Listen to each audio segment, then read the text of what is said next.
சேனலில் அல்ட்ரா வெட் கிரைண்டரோட ரிவ்யூ தான் பார்க்க போகிறோம். ஸோ பாஸ்ட் 8 இயர்ஸாக யூஸ் பண்ணுறதுனால ஐ திங்க் இதை பற்றி ரிவ்யூ வந்து உங்களுக்கு சொல்லலாம்னு நினைக்கிறேன். It can be useful for you. So இது வந்து அல்ட்ரா வெட் கிரைண்டர். ஸோ இதோட ப்ளஸ் வந்து இதோட டிஸ்பிளே தான். ஸோ டைமிங்ஸ் இருக்கும், அதோட அப் அண்ட் டவுன் நம்ம லெஸ் பண்ணலாம், இல்லைன்னா ஹை பண்ணலாம். ஸோ அந்த மாதிரி டைமர் இருக்கும். ஆன் பண்ணிட்டோன்னா ஆன் ஆகிடுச்சு பாருங்கள். ஸோ ரொட்டேட் ஆகுது. ஸோ ஆஃப் பண்ணிவிட்டு இப்போ நம்ம இதுக்கு டைமர் செட் பண்ணணும் இங்கே. ஓகே, இது ஒரு பெஸ்ட் ஆப்ஷன் இந்த அல்ட்ரா வெட் கிரைண்டரில். ஸோ இப்போ நீங்கள் உளுத்தம்பருப்பு அரைக்கிறீங்கன்னா 20 மினிட்ஸ் வந்து போதுமான அளவு நல்லா வரும் உங்களுக்கு. உளுத்தம்பருப்பு 20 மினிட்ஸ் வச்சு நீங்கள் எங்கே வேணால் போயிட்டு வரலாம். அது ஆட்டோமேட்டிக்காக ஆஃப் ஆகிடும். Best option.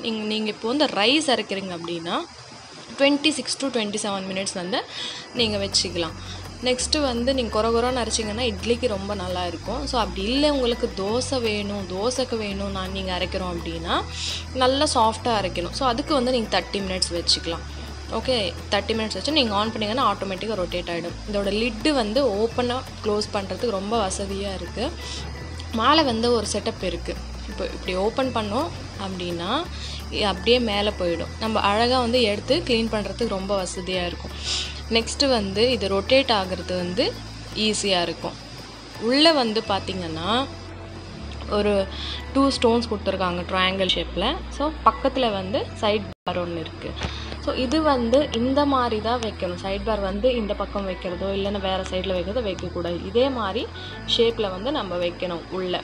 ஸோ இந்த சைடு வந்து நம்ம தெளித்து ரைஸோடு சேர்த்து வாட்டர் வந்து ஆட் பண்ணிவிட்டு கொஞ்சம் கொஞ்சமாக போட்டோம் அப்படின்னா நல்லா வந்து அரைஞ்சி கொடுத்துரும் நம்மளுக்கு இந்த அல்ட்ரா வெட் கிரைண்டர்.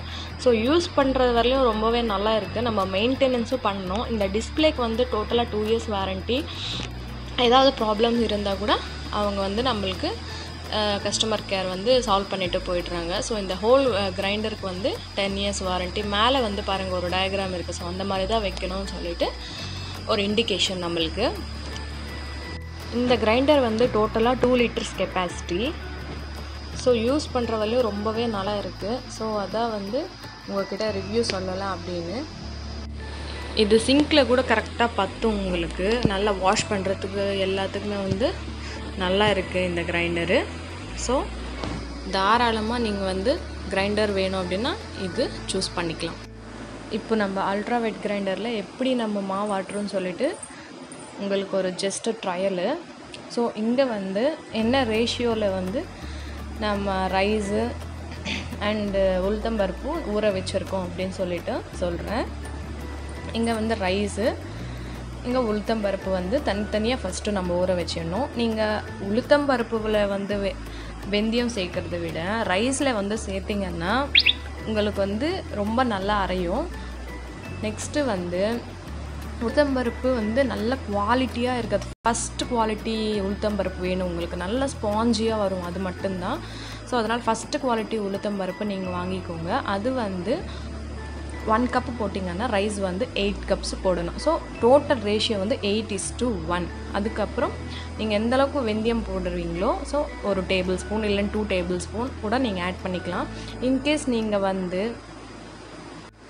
நீங்கள் ரேஷன் அரிசி ஆட் பண்ண வேண்டியதாக இருந்தால் நீங்கள் வந்து 4 glasses ஆஃப் ரேஷன் அரிசி and 4 glasses of normal idli அரிசி நீங்கள் ஆட் பண்ணிக்கலாம்.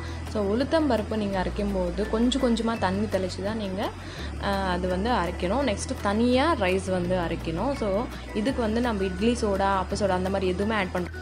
கிரைண்டர் ஆன் பண்ணியாச்சு. ஸோ உளுத்தம்பருப்பு ஆட் பண்ணிடலாம்.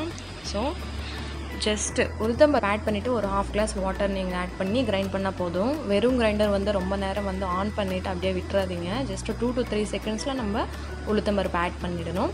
ஸோ ஆட் பண்ணிவிட்டு நல்லா கிரைண்ட் பண்ணுங்கள். ஃபஸ்ட்டு நம்ம 1/2 வாட்டர் ஊற்றிருக்கோம்ல, அதுக்கப்புறம் வந்து ஜஸ்ட்டு அப்பப்போ தண்ணி தெளித்து நம்ம கிரைண்ட் பண்ணாவே போதும். நல்ல ஸ்பாஞ்சியாக பஃபி டெக்ஸ்சர் வர வரையும் நம்ம வந்து இது கிரைண்ட் பண்ணணும். ஸோ நடுவில் வந்து நீங்கள் தண்ணி தெளித்தா மட்டும் போதும், அப்படியே ஊற்றுறாதீங்க. இப்போ லிட் க்ளோஸ் பண்ணிவிட்டு நம்ம டைம் செட் பண்ணிட்டோம்னா ஸோ இப்போ பார்த்திங்கன்னா நல்லா நம்மளோட உளுத்தம்பருப்பு இன்னும் பேலன்ஸ் 7 மினிட்ஸ் இருக்குது. ஸோ அதுக்குள்ளேயே வந்து நல்லா பஃபி டெக்ஸ்சர் வந்தாச்சு. ஸோ இப்போ நம்ம கொஞ்சோண்டு வாட்டர் இன்னும் ஃபைனாக வேணும் அப்படின்னா கொஞ்சம் வாட்டர் தெளிச்சுட்டு ஓரத்தில் இருக்கிறதெல்லாம் வந்து நல்லா எடுத்து விட்டு அழகாக கொஞ்சம் கொஞ்சமாக வாட்டர் தெளித்து ஒரு ஜஸ்ட் இன்னொரு 2 to 3 minutes இருந்தால் போதும். 7 minutes இருக்கிற ஃபுல்லாகவே வந்து நம்ம அப்படியே விடணும் அப்படின்னு இல்லை.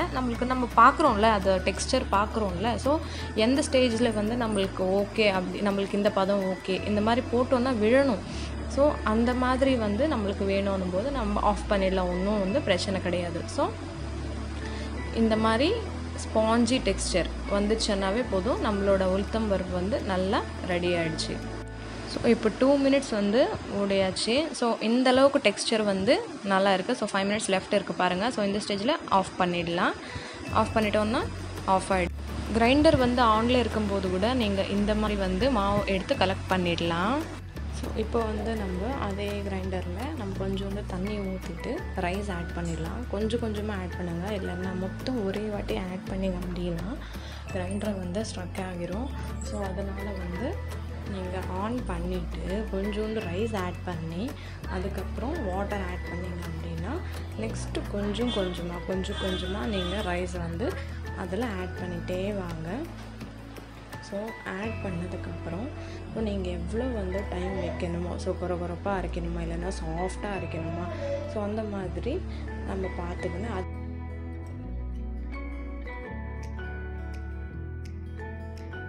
ஸோ இப்போ வந்து ஆல்மோஸ்ட் டன். ஸோ முடிஞ்ச உடனே உங்களுக்கு ஒரு சவுண்டு வரும். ஸோ பிளிங்க் ஆகுது பார்த்தீங்களா லைட்டு, ஸோ இண்டிகேஷன் சவுண்டு வரும். இப்போ வந்து டைமரை வந்து நான் 3 minutes செட் பண்ணியிருக்கேன். செட் பண்ணிவிட்டு இது அப்படியே ஆன்லேயே இருக்கட்டும். ஸோ இப்போ வந்து எனக்கு வேணுன்ற அளவுக்கு வந்து மாவு ரெடி ஆகிடுச்சு.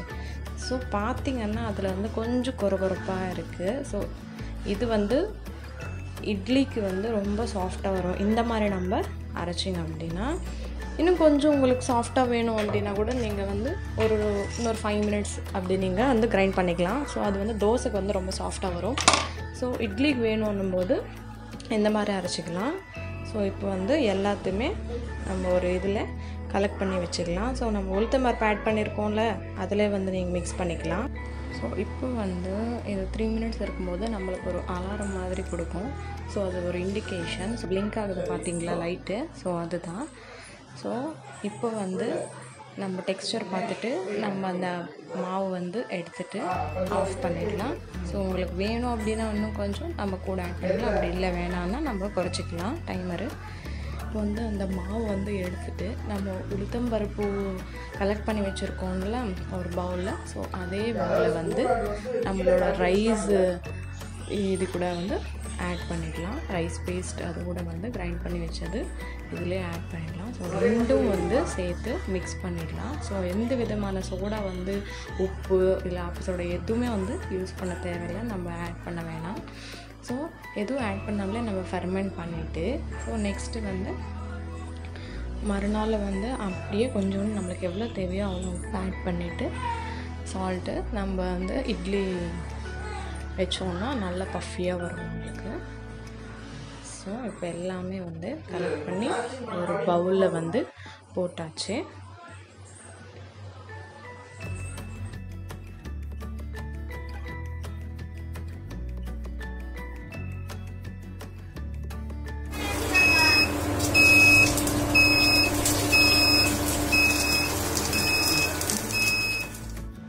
ஸோ உளுந்தம் மாவு அரிசியை மாட்டினாலும் அந்த மாவு ரெண்டுமே வந்து நல்ல அகலமான பாத்திரம் எடுத்துகிட்டு நல்லா ரெண்டுமே வந்து மிக்ஸ் பண்ணணும். ஸோ மிக்ஸ் பண்ணிவிட்டு நம்ம எந்த விதமான ஆப்ப சோடாவும் இல்லைன்னா உப்போ எதுவுமே ஆட் பண்ணலை. ஸோ அப்படியே ரெண்டு மாவும் சேர்த்து கீழே மேலே கீழே நல்லா வந்து கையில் மிக்ஸ் பண்ணி விடணும்.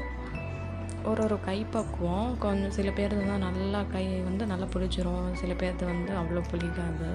நல்லா புளிச்சிரும் அப்படின்னு சொன்னால் நீங்கள் வந்து கரண்டி யூஸ் பண்ணி மிக்ஸ் பண்ணிக்கலாம். ஸோ இப்போ வந்து நல்லா மிக்ஸ் பண்ணி விடலாம். ஸோ உங்களுக்கு எந்த விதமான கட்டி எதுவும் இல்லாமல் நீங்கள் தாராளமாக பெரிய அகலமான பாத்திரம் எடுத்துகிட்டு மிக்ஸ் பண்ணி விடுங்க. ஸோ நம்மளோட மாவு ஃபெர்மெண்ட் ஆயாச்சு நைட்டு ஃபுல்லாக. ஸோ இப்போ இட்லி ஊற்றியாச்சு, பாருங்கள் எவ்வளோ சாஃப்டாக வருதுன்னு. எவ்வளோ சாஃப்டாக இருக்குன்னு, பஞ்சு போல் தெரியுதா? ஸோ ரொம்ப சாஃப்டாக இருக்குது இட்லி. ஸோ நீங்கள் எந்த சோடாவும் யூஸ் பண்ண தேவையே இல்லை, ஜஸ்ட் சால்ட் மட்டும் நீங்கள் ஊற்றும்போது ஆட் பண்ணால் போதும். இட்லி பிளேட்டில் வந்து ஒட்டிகிட்ருக்கேன்னு பார்க்காதீங்க, நாங்கள் எண்ணெய் வந்து தடவலை. ஸோ நீங்கள் ஆயில் க்ரீஸ் பண்ணால் வந்து அந்த மாதிரி ஒட்டாது. ஸோ தேங்க்ஸ் ஃபார் வாட்சிங். Don't forget to like, comment and share, subscribe. Bye.